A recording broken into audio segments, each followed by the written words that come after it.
ఆ రోజు తల్లిని చెల్లిని ఏ రకంగా గుండ్లకు హత్తుకున్నాడు, తల్లిని ఓదార్చాడు, చెల్లిని ఓదార్చాడు. నన్ను జైలుకు పంపిస్తున్నారా బాబు అని లబోదిబోమని గుండ్లు బాదుకుంటే పాపం ఆ మహాతల్లి షర్మిలమ్మ ఏ రోజు కూడా ఏ ఆడబిడ్డ కూడా పాదయాత్ర చేసిన సందర్భాలు కూడా మనం చూడలేం. అటువంటిది ఆ టైంలో ఆ అమ్మ ఇంచుమించు కొన్ని వేల కిలోమీటర్లు పిల్లల్ని, భర్తని, అత్తమామల్ని అందరినీ, ఇల్లుని, వాకిల్ని వదిలేసి ఒక ఆడకూతురు ఆ రోజు పాదయాత్ర చేసిన సందర్భాన్ని కూడా మనం గుర్తు చేసుకోవాలి. ఎందుకంటే ఆయన మర్చిపోయినట్టున్నాడు. ఆయనకి కూడా నేను గుర్తు చేయాలి. నీ నైజం ఇది. ఆయనకి గుర్తు చేయడంతోనే పాటు ప్రజలు కూడా గుర్తు చేయాలి అతగాడి నైజం ఇది.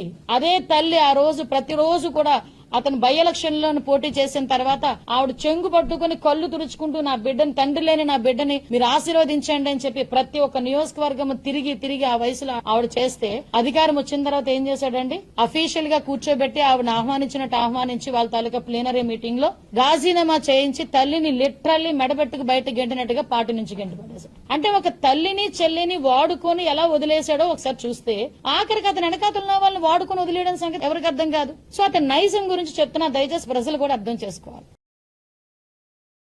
ఆ రోజు తల్లిని చెల్లిని ఏ రకంగా గుండ్లకు హత్తుకున్నాడు, తల్లిని ఓదార్చాడు, చెల్లిని ఓదార్చాడు. నన్ను జైలుకు పంపిస్తున్నారా బాబు అని లబోదిబోమని గుండ్లు బాదుకుంటే పాపం ఆ మహాతల్లి షర్మిలమ్మ ఏ రోజు కూడా ఏ ఆడబిడ్డ కూడా పాదయాత్ర చేసిన సందర్భాలు కూడా మనం చూడలేం. అటువంటిది ఆ టైంలో ఆ అమ్మ ఇంచుమించు కొన్ని వేల కిలోమీటర్లు పిల్లల్ని, భర్తని, అత్తమామల్ని అందరినీ, ఇల్లుని, వాకిల్ని వదిలేసి ఒక ఆడకూతురు ఆ రోజు పాదయాత్ర చేసిన సందర్భాన్ని కూడా మనం గుర్తు చేసుకోవాలి.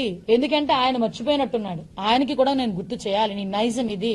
ఆయనకి గుర్తు చేయడంతోనే పాటు ప్రజలు కూడా గుర్తు చేయాలి అతగాడి నైజం ఇది.